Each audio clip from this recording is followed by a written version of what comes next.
Welcome everyone to Dead Talk Live. I'm your host Viz from Walking Dead Now, and it is my honor tonight to welcome three horror icons, Greg Nicotero, Tom Savini, and Anthony TImpone. Guys, welcome and thank you so much for being here with us tonight, not only to talk about the Walking Dead finale, but to talk about your remarkable careers in the horror genre. First of all, how are you guys doing tonight? Peachy. Greg, how are you feeling? I'm double peachy because I'm double peachy. You look tired, man. You do look tired. Tony? I can't believe you have the time to even be here. All I know, and I got the alert on my phone. I was like, right, because I have a 4 a.m. call. For oh man. Tony, how are you doing? I'm doing great. Yeah, I'm doing great as well. Before we get started, I want you guys to know that I did the math, and between the three of you combined, we have 110 over 110 years worth of horror, professional horror entertainment experience on the screen right now, amongst all three of you guys. That is just flat out amazing to me. And Greg, let's just get started. We'll start with you.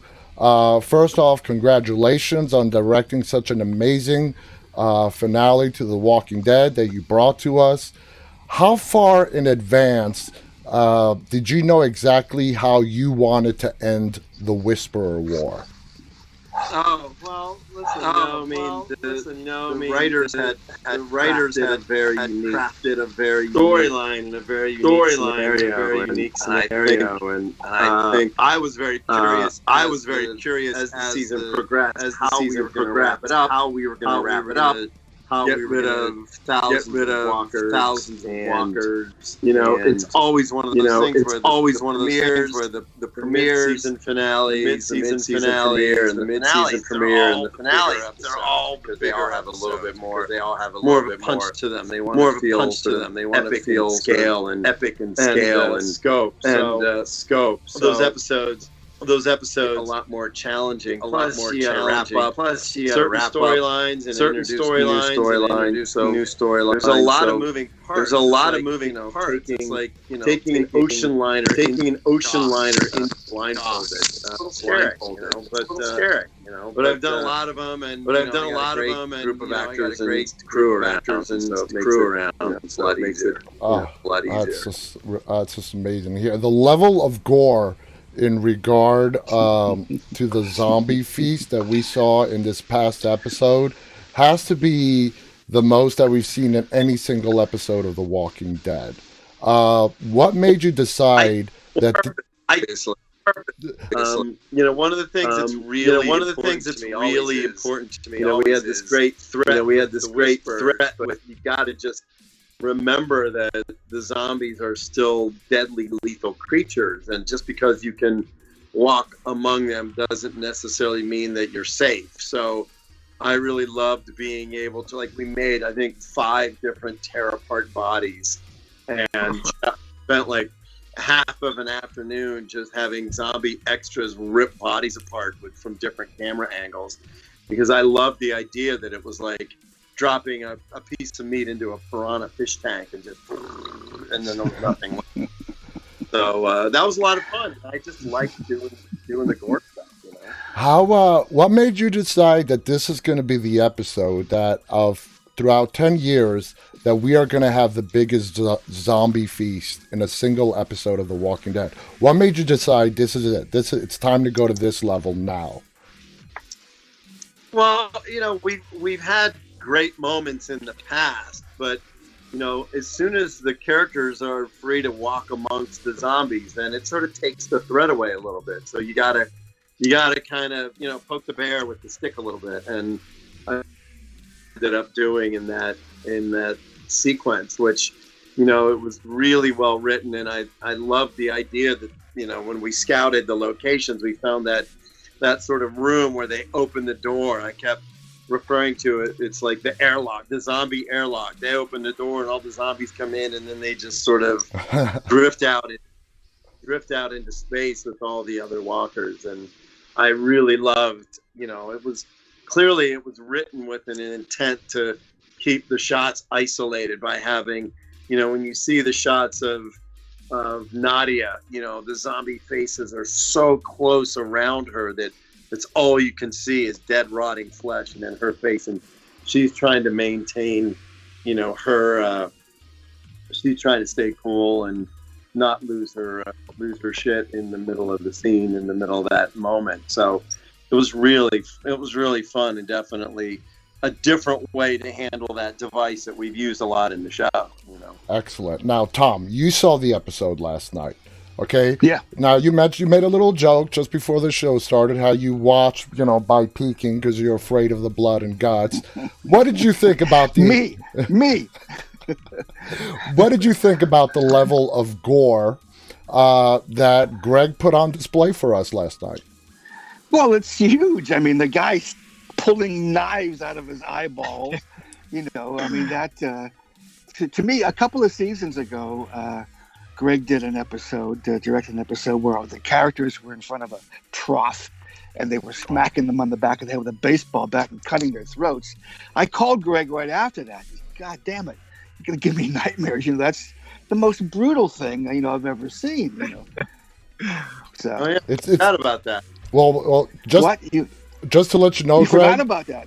That was 5 years ago. That was a long time ago. Oh. That was the premiere of season 5. And okay. I've mentioned this before many times.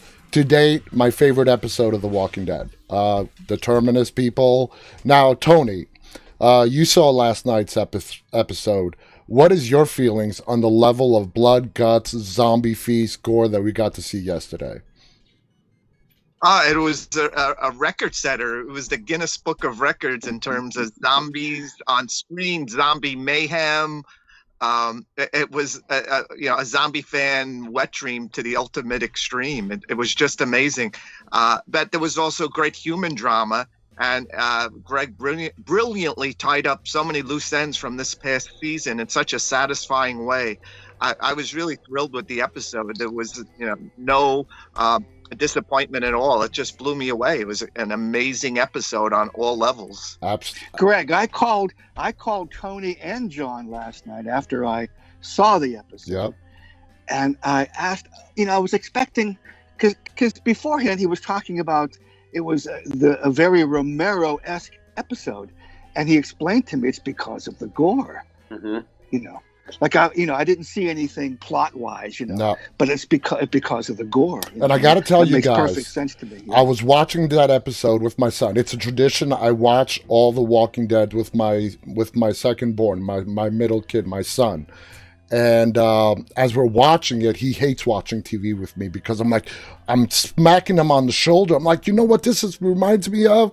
And I'm like, it's like Dawn of the Dead. He's like, what's that? I'm like, God damn, how could you be my son? I gotta so catch them up. But well, the blood was a lot better in The Walking Dead than that pasty strawberry colored. It looked great in the bottle, but boy, it didn't photograph well. You know what? We're going to get to that in a second, Tom. We're going to get to that. Now, Greg, at the end of episode 15, we see Alden and Aaron surrounded by whisperers. Aaron is being held at gunpoint, okay? And for me and a lot of other fans, we took the expression on Aaron's face it to mean that he knew who was holding him at gunpoint. Now, at the beginning of this episode that we saw last night, that issue is never really addressed besides the whole masked ninja person showing up with Maggie. How they got out of that jam, we never got to see. Now, were those scenes filmed, but due to timing purposes, never made it to the screen?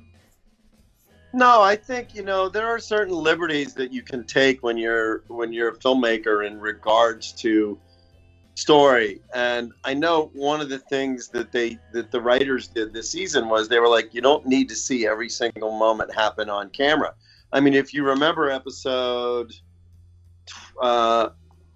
we switched the air order. So the episode where they burned down Hilltop. Yeah. The end of the beginning of the attack, they're trapped outside between the wall and the fire. Yeah. And then you cut to the next episode, and now they're miraculously inside the walls, and they're trying to keep the walkers from getting in. And, you know, you could sit there and start talking about, like, well, there's a little bit of a logic leap, and how do they get from here to here? But the truth of the matter is, it's not necessarily really that critical to see every single moment over and over again. I agree. I think in that moment when you come upon the guys fighting, your inclination is going to be that they somehow got into a scuffle and started fighting off the Whisperers, and that's when the Masked Man showed up. Gotcha. And I totally agree that leaving some parts to the viewer's imagination is a great way to go. Now, the only rumblings, I get messages from a lot of Walking Dead fans every day. The only rumble, they all loved the episode, was in regards to Beta's death. They felt that it came too soon in the episode. They wanted, I don't know if they didn't, rumbling is not even the right word. They just felt like it came too soon. What do you have to say to that? I don't agree with it, but what do you have to say? Matt, I would have never thought of it any other way, because there are certain elements that you have to address in terms of wrapping up the season, and Beta's death was sort of the first trigger to begin the sequence of events that wraps up the entire episode. Once Beta is gone, then they can deal with the Horde, and then we still have to wrap up getting everybody back together, and then Eugene's story that gets us into the Commonwealth stuff. So I don't think that it came too early at all. Neither do I. There's so other elements that needed to fall into place. You couldn't get rid of the Horde without getting rid of Beta. Gotcha. So Beta had to go before they could dispatch the Horde. And that's why, when Daryl and the group realizes that the herd is turning back to the hospital towards the tower, all of a sudden Daryl says, we got to go back in and we got to start killing the Whisperers one by one. That's why they went back in, because they knew that the Whisperers were the ones that were controlling the herd along with Beta. Gotcha. And the whole thing about Beta's death is that, Daryl sort of sweeps in at the last moment and saves Negan by killing Beta. Gotcha. And that was the intent of that moment. So it's a story structure thing. These same people were pissed when Janet Leigh died in Psycho. Well, she did die. She did die too soon. But that's a ploy. That's a common, I mean, one of the most iconic scenes in movie history. But the timing of it now, looking back on it, was perfect. I guess history is the best judge of things like that. Tony, how'd you feel about the timing of Beta's death? Oh, I thought it was perfect. I couldn't see it in any other place in the show. It was 10 minutes before the show ended. It was pretty much near the conclusion, and it was just such a great moment. I think you needed a little extra. You needed some more time to decompress after that amazing kill shot of Beta getting the two daggers in the eyes. It was incredible. To me, it was just perfect. I wouldn't change a thing in that. Yeah, I love that. I love that sequence. Now, Tom, being in this business for as long as you have, are you surprised at the level of blood, guts, and gore that is being allowed not only on cable TV, but on regular network channels as well these days? No, I'm not surprised, because they have to do it. The audience expects it. Even big budget movies have so much gore in them. They have to satisfy the audience. They feel deprived if they don't get it. It's like a common staple in movies now. Well, movies like that, So I'm not surprised. I mean, it's been growing and growing and getting more and more and more, and now it's whoa, The Walking Dead is the pinnacle. Yeah, I mean, but to me, it's still surprising that it's not just cable. AMC is a cable channel, so they do have a little bit more leeway. But I've seen shows like Hannibal, that's on NBC, and the level of gore that is displayed on that show just blew me away. They have to do it. They have to do it. Have you watched any of the Raised by Wolves show? No, I haven't. Okay. I binge watched 10 episodes, and boy, you've never seen anything like that. I mean, it's gore, but it's not zombies. It's not people shooting or mutilating each other. It's on a whole different visceral alien level, aliens from outer space level. It's pretty spectacular. It hooked me the first 5 minutes. I was up all night watching 10 episodes. Wow. Have you seen it, Tony? Greg, have you seen it? No. It's on my queue though. Yeah, Actually, the HBO teased the first episode, and I had to get HBO Max to continue watching it, and I did. Yeah.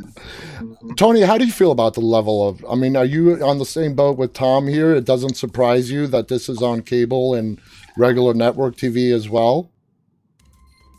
Well, I was a little surprised at first, like you mentioned Hannibal. I was shocked at the stuff they were getting away with, especially since I hadn't watched network TV in years before Hannibal.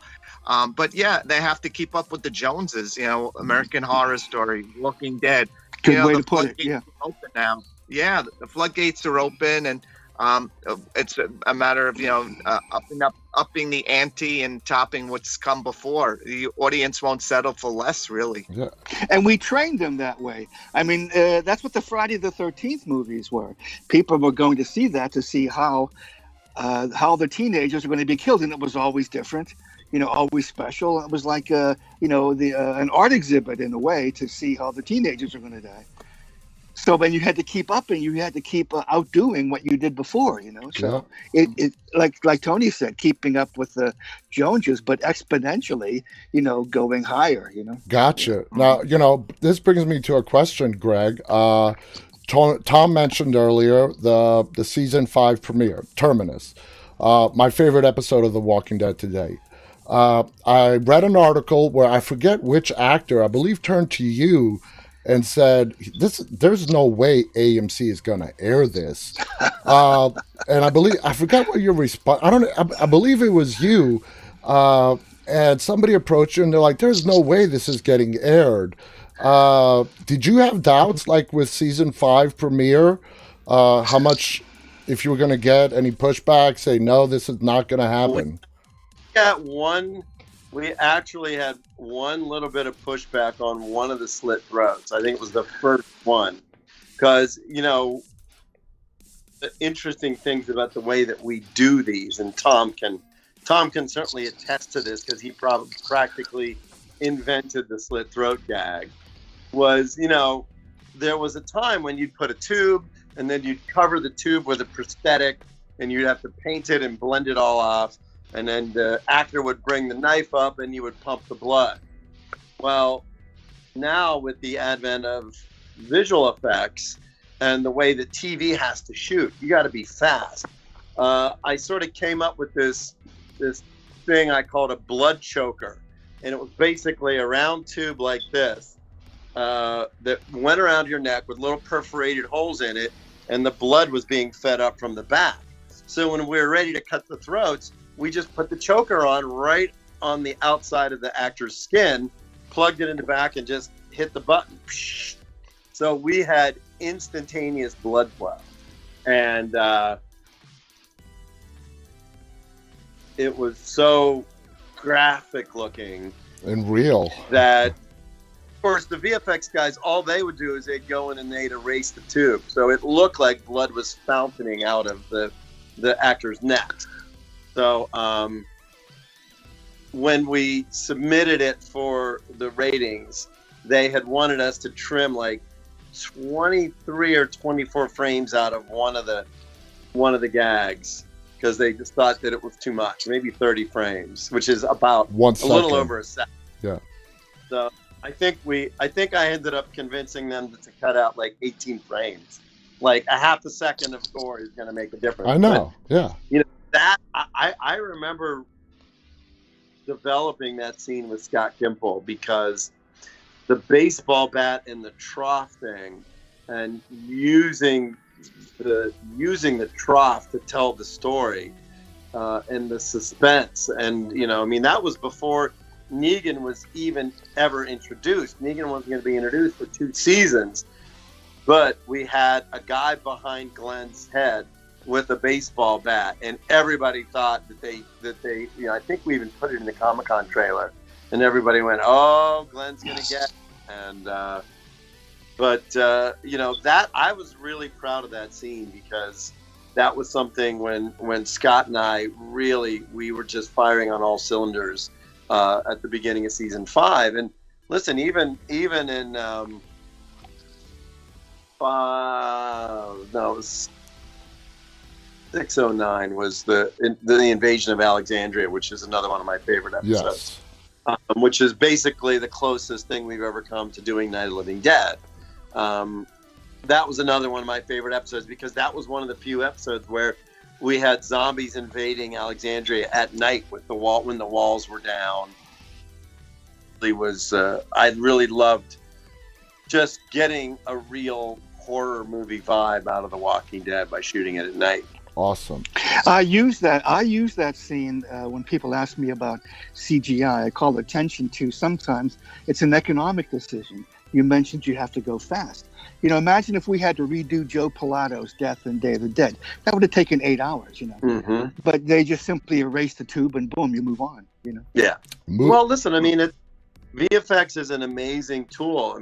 I always use the analogy that when you're a director or you're a filmmaker, your department head's job is to provide you with whatever tool that you need to make this beautiful painting. And VFX is the palette, and makeup effects is the brush, and stunts is the canvas, and they all have to work in harmony to give you this beautiful painting. And I always feel like things look the best, and that's when they work the best, when those departments all work in harmony, to come up with a specific visual aesthetic. And, we've been doing it for 10 years on Walking Dead. And, the show was gorier, probably gorier in its earlier days, because I think when we did the season 4 premiere, when they were in the big spot, I remember Sonequa Martin Green stabs a zombie with a pool cue.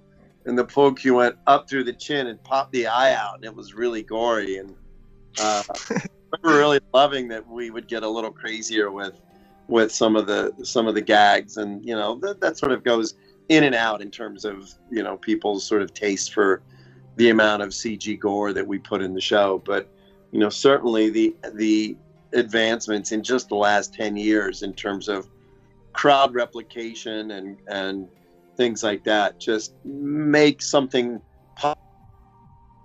even have thought to do 10 years ago.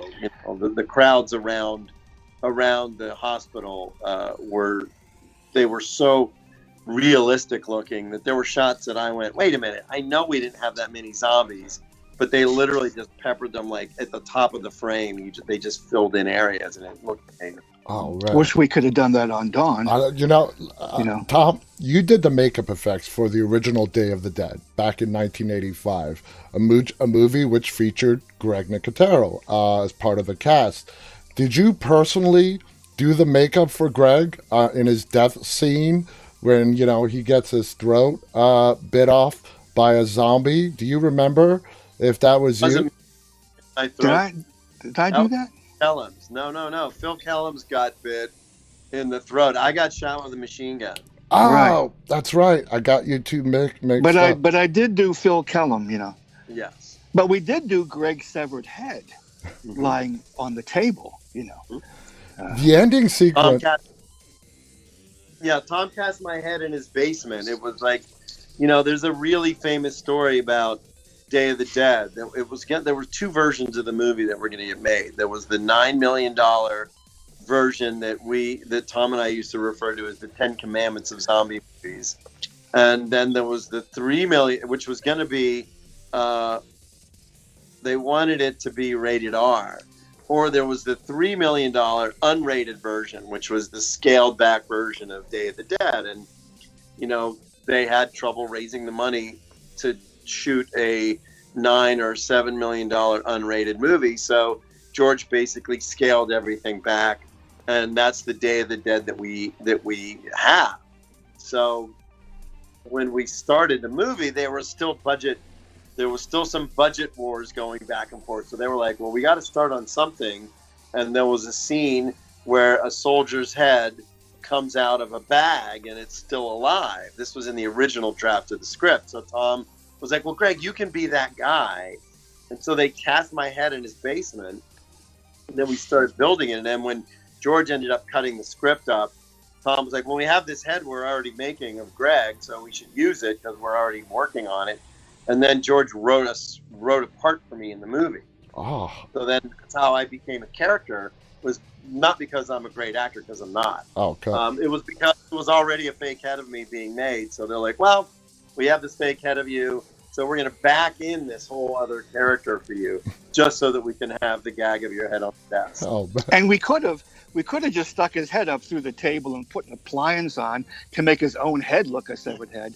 But it was so much better to be able to look under that table and see there was nothing there, and his head was really sitting there and moving and very much alive. And George would very slowly. We were doing it quick, making the eyes dart, but George made us do it very slowly. He thought that was better. Oh, it was brilliant. Now, Tom, when did you first meet George Romero, the grandfather of the modern-day zombie? I was a sophomore in high school, and he came there to cast a young kid for a movie that never got made. And he picked me out of the 500 students. And we did a screen test. But like I said, the movie never got made. So years later, when he was gearing up to do Night of the Living Dead, I went down to his office, and he remembered me. But I had a makeup portfolio, followed him around the room, and he said, well, yeah, we can use you on this gig. But I was in Vietnam when he made Night of the Living Dead. But when I came back, it was Martin and then Dawn, and the rest is history. Greg, when did you first meet George Romero? I met, well, there's a unique history because my uncle in Pittsburgh and knew George, and my uncle played a part in the Crazies, and actually in 1971 there was sort of like a really big article about George in Cinefantastique magazine, and it was written by my uncle. So my uncle was like a DJ, sort of actor, kind of, like wanted to be part of the movie business.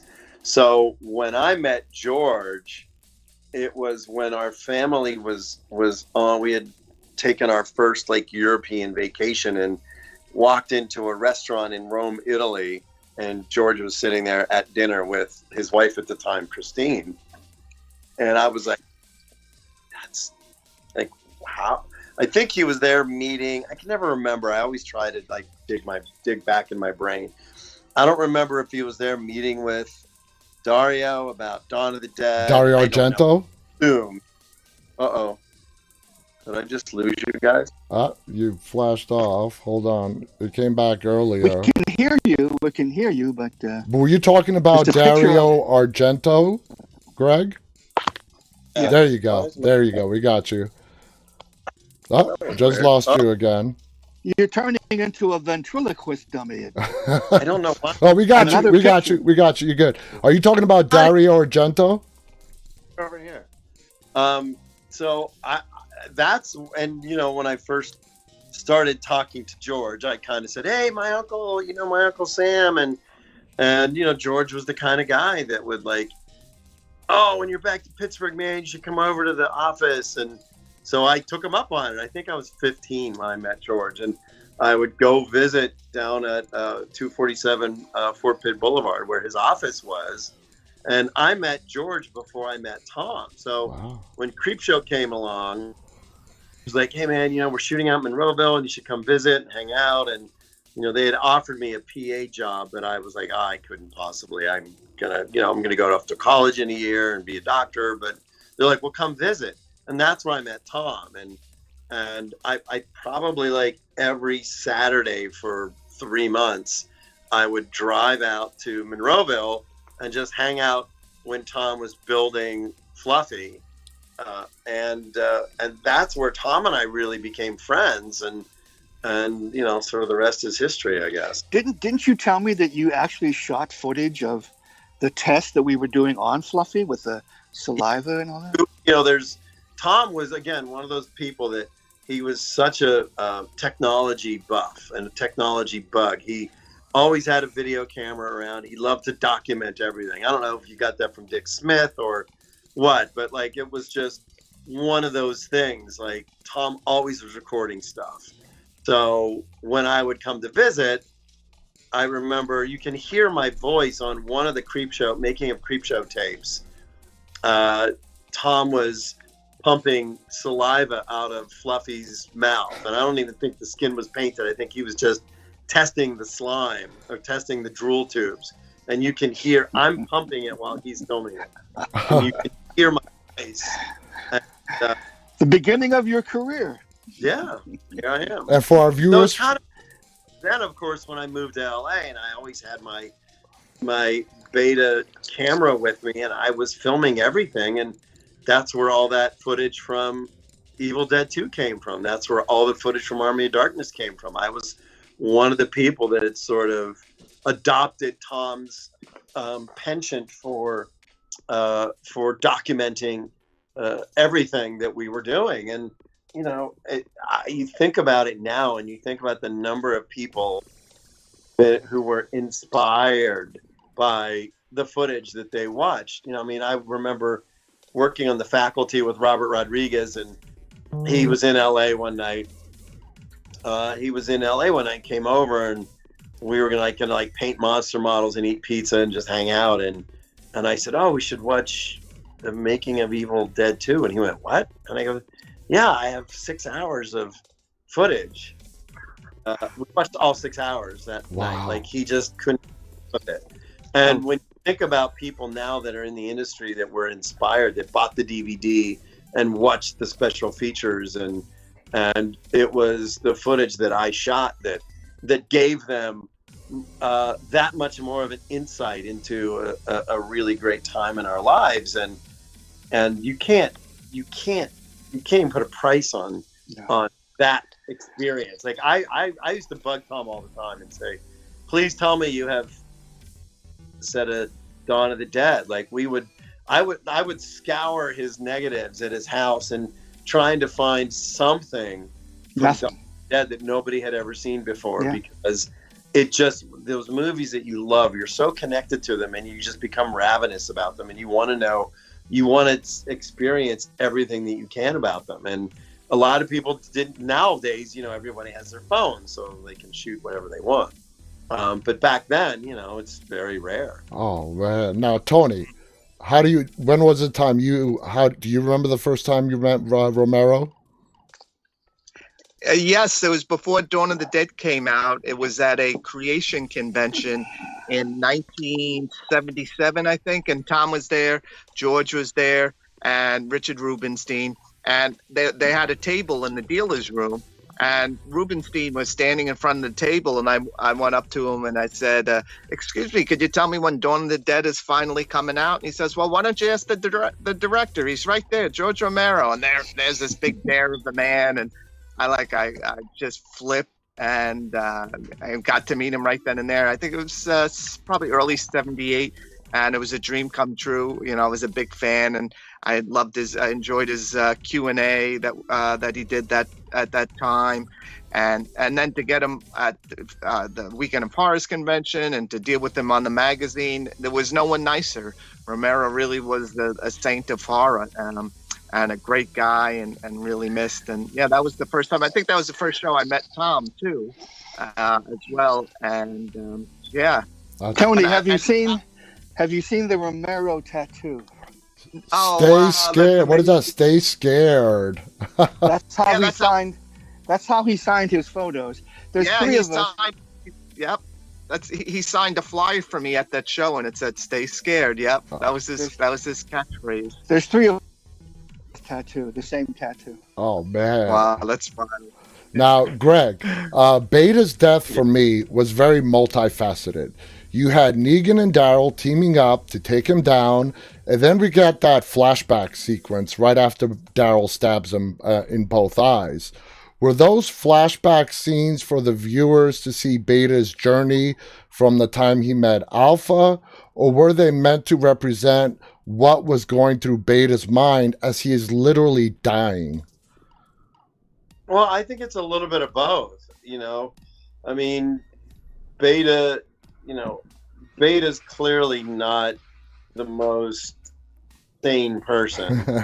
And, you know, I directed the episode that was their sort of backstory where Alpha and Beta meet, which was episode 2 of season 10. I directed that episode as well. So I had a really great opportunity to work really closely with both Samantha and you know, I think the challenge with episode 16 last night was the idea that he's like now hallucinating that the zombies are talking. Mm-hmm. That was really, and I remember thinking like, oh, you got to be really careful about that, because we shot a couple takes when the walkers all turn to him and they say, "We are the end of the world." We did a couple takes where we had the zombies actually say it and their mouths moved. And then I was like, I don't know if that really works. I don't know if I want to see their lips moving. It's enough that they all turn towards him in unison like soldiers. But, you know, so much of it, even the walkers that walk past him and they whisper in his ear and stuff, you know, that's all really intended to just say that, you know, that's where he belongs. And his mind is just telling him all these different scenarios. So the moment when he gets stabbed and he kind of gets surrounded, you know, I think Angela actually was the one that found that great piece of footage of him cradling Alpha's head that intercut perfectly with the walker that was sort of embracing him. So, you know, we really wanted to sort of make sure that there was some emotion behind it, because every character's death in Walking Dead has to have some emotion behind it. You know, Samantha's, you know, Alpha's death, I was really proud of that. You should be. Just the look, the pure betrayal on her eyes when Negan slits her throat. But then he lies her down so gently and cradles her while she's dying. It was really, it was a beautiful moment, and I think every character's death on the show has emotion attached to it. Otherwise, it just wouldn't resonate, you know. I loved Beta's death. I loved how it was pulled off. After he pulls the knives out from both eyes, for me, the way he looked after he removed the knives flashed me back to the original Halloween 2, after Jamie Lee Curtis put 2 shots in each of Michael Myers' eyes. Is that an effect you were going for, or did it just happen to work out that way? Well, you know, there's something very iconic about that. You know, we did the same thing on Johnny Depp in Once Upon a Time in Mexico, where, you know, when you have a character whose eyes are gone and the blood sort of trails out, it has a very iconic look. And I think with Ryan, you know, we had prosthetic pieces with blood tubes that we attached inside that mask that he was wearing, so we could just put it on, because, you know, we shot the episode in 9 days, so we didn't have a lot of time to go back and forth. But I remember we had shot the scene where Beta gets pulled down into the crowd, and then Ryan was supposed to fly out the next day. And we were shooting the last day. It was the day that when the Whisperers attacked the wagon.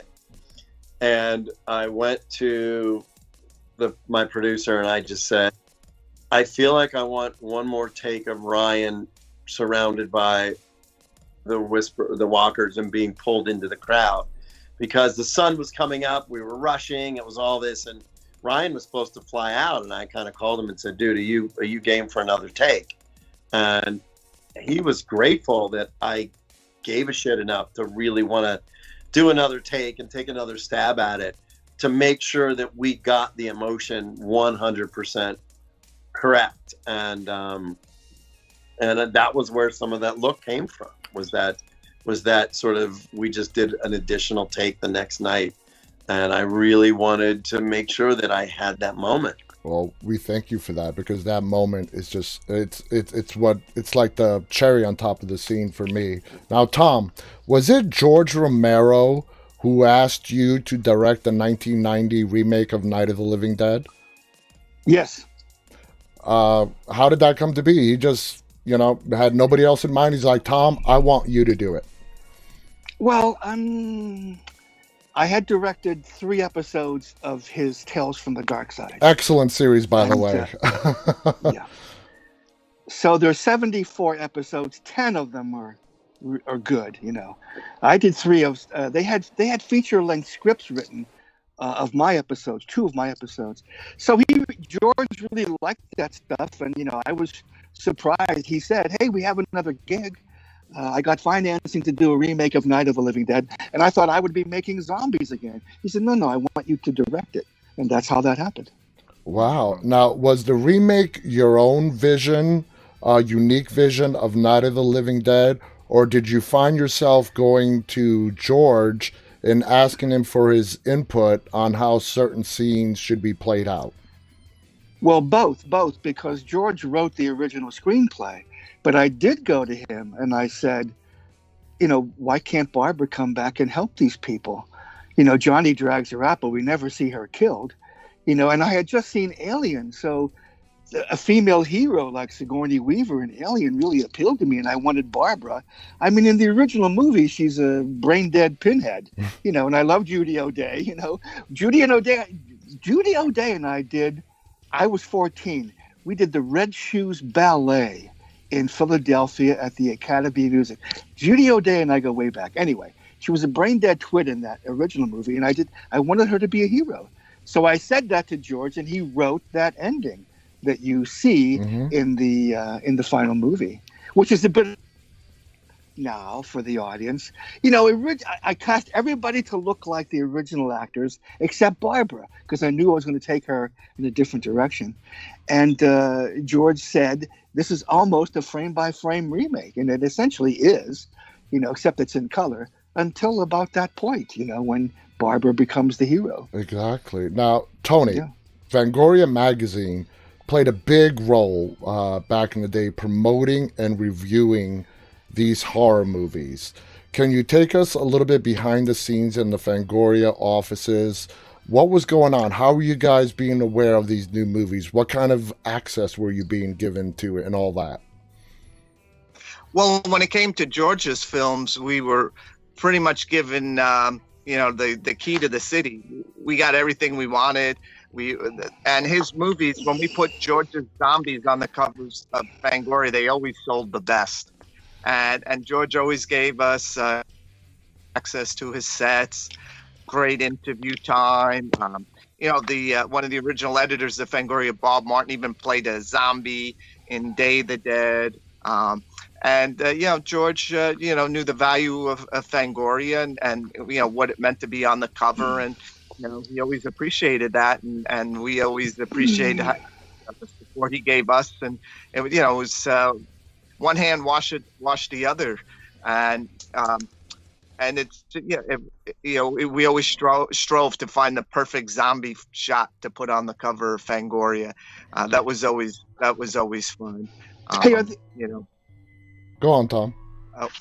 Are these questions that people are typing in here? No, these are, we have asked fans for their question. They've sent them in, and we've combined them all into what we're being asked. And actually, honestly, I just love hearing you guys talk amongst each other, because I think that's just freaking fascinating. Well, we do it so rarely. There's a zombie puppet on the floor in my room. Oh, check that out! A zombie puppet. Oh my God! Oh, there you go. Are we gonna show zombies here? Here's the zombie COVID-19 safety mask that my company is producing. Okay. Oh God! Here's the skull. Here's the you know what. Oh, jeez. And here's the hockey. Oh man, God, you guys just have like the greatest stuff. Now, Greg, you should see Greg's house. You should see his house. You know, when Greg and I were young, were starting out, it was like a race to see who could, have the most toys. Greg is winning, believe me. He's got a full-size zombie puppet laying right there in the middle of his floor. Oh, you should see the rest of the place. Yeah, crazy. And that's just in Atlanta. His house in L.A. is a museum of famous monsters and collections. You know? Greg, are you originally from Pennsylvania as well? Yeah. I'm from Pittsburgh, yeah. Yeah. I grew up about 30 minutes from Tom, and, that was the crazy thing. Like, the idea, and I know Tom talked about this a lot, and George talked about it a lot too, which is you didn't have to be in Hollywood or New York to make movies. And George, like Toby Hooper, and like George made movies where he lived, and it just so happened that the guy who I was sort of the most intrigued by lived 40 minutes from me. And not only that, but was a nice enough person that he would open his office to you and he would invite you to come visit the set. And like, before I knew it, I was part of the family. And for me, I think the craziest thing is being on the set of Day of the Dead and knowing that 90% of the people that worked on Day of the Dead all worked on Dawn of the Dead, which kind of blew me away, because Dawn of the Dead and Jaws kind of fight neck and neck, for my favorite movie. But, I would literally go around and listen to them talking about Dawn of the Dead and the stories, everything that happened. And, I just wished I had been there. And I felt, like they do those zombie walks all the time. And probably, I don't know, God, it must have been 12, 15 years ago, they did a zombie walk at the Monroeville Mall. And at that point, it was like the biggest zombie walk they had ever done. And I was in Pittsburgh for a convention as a guest, and I went to the zombie walk, and it was like at, 10 o'clock in the morning on a Sunday, walking through the mall with all these people made up as zombies. And I really kind of started getting a little like misty-eyed about it. I'm like, this is what it must have been like. And I remember calling Tom. I'm like, why the fuck aren't you here? There's zombies everywhere. He's like, I already did that. For our viewers who don't know, Monroeville Mall in Pittsburgh is where Dawn of the Dead was shot. So, if you guys are anyone outside of Pittsburgh, if you ever find yourself in Pittsburgh, Monroeville Mall, that's where the Dawn of the Dead was shot. Now, Greg, I really thought that we were going to lose Gabriel and Ezekiel in this finale. I would have bet money on it. Did you guys toy around with that idea for either character, but in the end decided that there is still more to tell in their character arcs? Well, listen, Gabriel has a great episode. He's, Seth does, they're both amazing actors. I don't know why you would ever want to take them off the show. But with Seth in particular, because he really has that heroic moment where he stays behind when everybody else is escaping to fight the Whisperers. And Seth and I had a blast shooting that. We had a really good time, and I really was super proud of him. With what he brings to the show and what he brought that particular episode.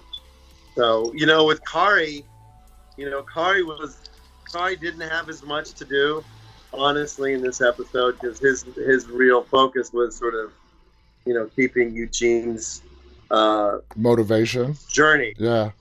Track. But, again, he was there to bring up Eugene when he faltered. Gotcha. Now, when the walkers are falling off the cliff and Lydia throws Alpha's mask over, the cinematography was spectacular in that scene, first off. Whose idea was it for Lydia to throw it over the cliff to symbolically show us that the Whisperer War is done, it's over, it's in the past? I believe that was my idea, because again, when you're at the point where you're blocking these scenes and you're shooting all this stuff, you know, I just remember seeing her there holding it. And, you know, I mean, because I have a great relationship with Angela and with the writers, and I had sort of pitched the idea, like, well, what do you think if she throws it over? But, you know, that sequence was really challenging because we never went to a real cliff. I mean, we built like a 20-foot cliff facade with a bunch of stunt pads underneath it. And then we just sort of had the stunt people could only have a certain number of stunt people fall at one time. So all the walkers that were behind them that weren't stunt people couldn't get within 10 feet of the cliff wall. So we had to position our camera that you didn't notice that people weren't walking behind them. And I think we shot that scene in like a half a day. And then we did 1 day of pickups because we changed some dialogue between That's okay. We changed some dialogue between Lydia and Carol. So we did a couple pickups.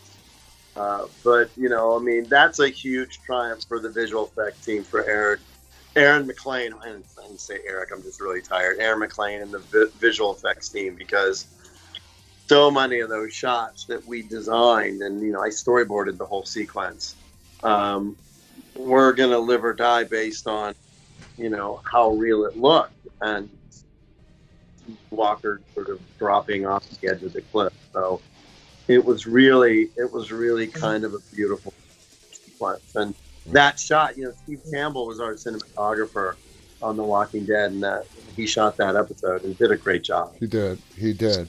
Tom, we're running almost out of time. We still got about 8 minutes left. Friday the 13th, without a doubt, one of the best horror movies ever made.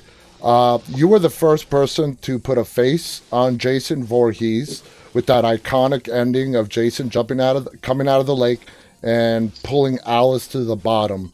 Describe your experience working on that set, as well as working with Sean Cunningham.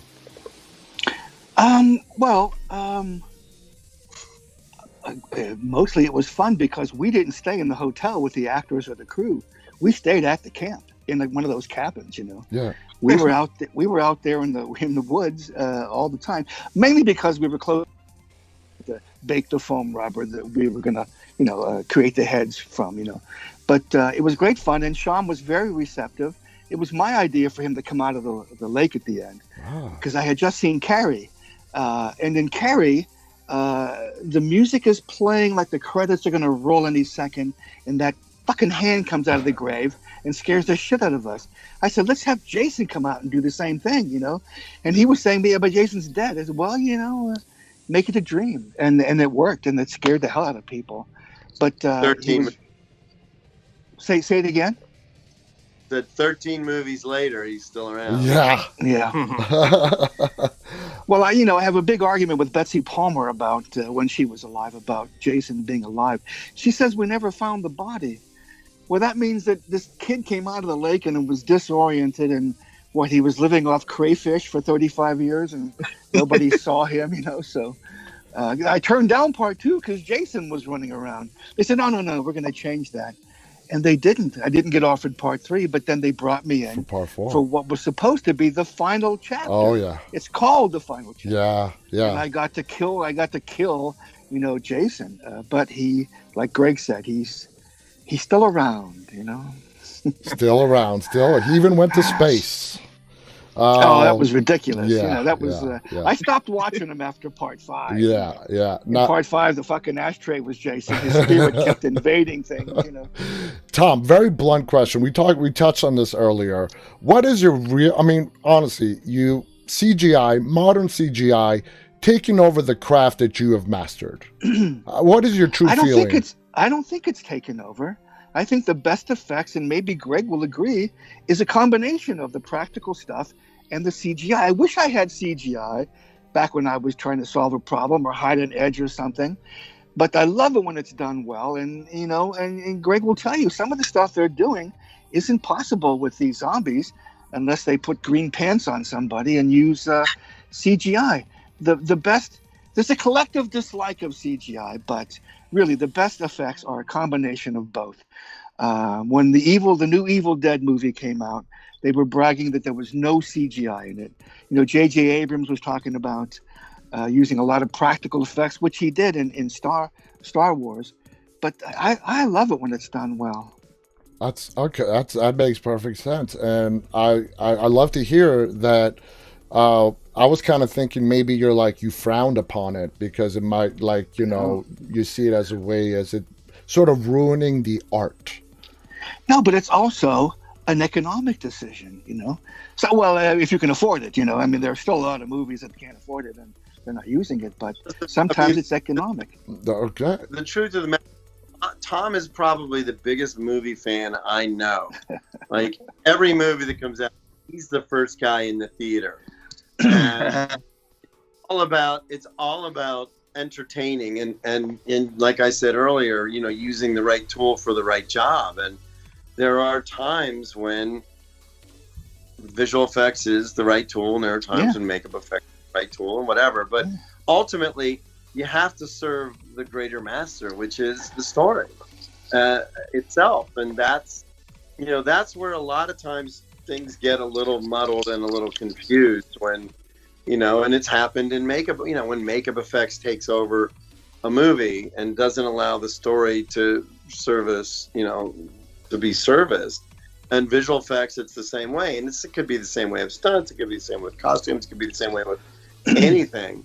Art department, it's, like I said, everybody has to work hand in hand. And, I love the fact that Tom still goes to see every movie that comes out, because they'll call me now. I'm like, how do you have time to see anything? I don't have time to see shit anymore. I catch up like 2 years later, see something, but you see movies and it does remind you why you do it and why you love it and why you get pulled. The interesting thing about the pandemic down here in Georgia was when they opened movie theaters to very limited capacity, there were no movies to project because nobody was releasing anything. So all of a sudden you could go to the theater and see Jaws and Jurassic Park and Raiders of the Lost Ark. And we went. I took my family and we went to see all of those movies. And it reminded me of that excitement of going to the movies the weekend that those films opened and seeing them projected. And the saddest thing about all of it is that even now more than ever, that communal experience of going to the theater and screaming together or laughing together, experiencing with a group of people, that's sad. Well, guys, we're almost out of time. I want to put this in, guys. Both Tom and Greg are scheduled to be guests in Tony's revival of Weekend of Horrors in Edison, New Jersey between June 11th and June 13th, as well as a whole bunch of the Walking Dead cast members and other horror figures as well. The website information is right there under Tony's picture. You can go to that, you put that URL in, you can see all the entire guest list, you can inquire about tickets. So Tony, a few questions. What's the status of the convention? Is it still on track? Yes, so far so good. I got on, guys, because I got to get up really early. All right, Greg, thank you so much for being with us. It's been an honor. And take care. Tony, I'll see you soon. Thanks. Yeah, I can't wait, Greg. All right, Greg, take care. Bye-bye. Thank you so much, Greg. All right, guys. We're saying goodbye to Greg Nicotero. We want to thank him so much for joining us tonight. So, tell us about the status of the convention, Tony. Yeah, so far so good. We don't know where things are going to be with COVID, of course, and we already canceled our first show, the first Rebirth show that was supposed to be this month. But I think we're confident that this horrible pandemic will be behind us by June and everything will go on as planned. That's great, and I do want to show our guests, our viewers, some of the guest list. Clive Barker, Norman Reedus is going to be there. David Harbour, Tom Savini, Chandler Ricks, we all know as Carl, Lydia, who was played by Cassidy McClincy.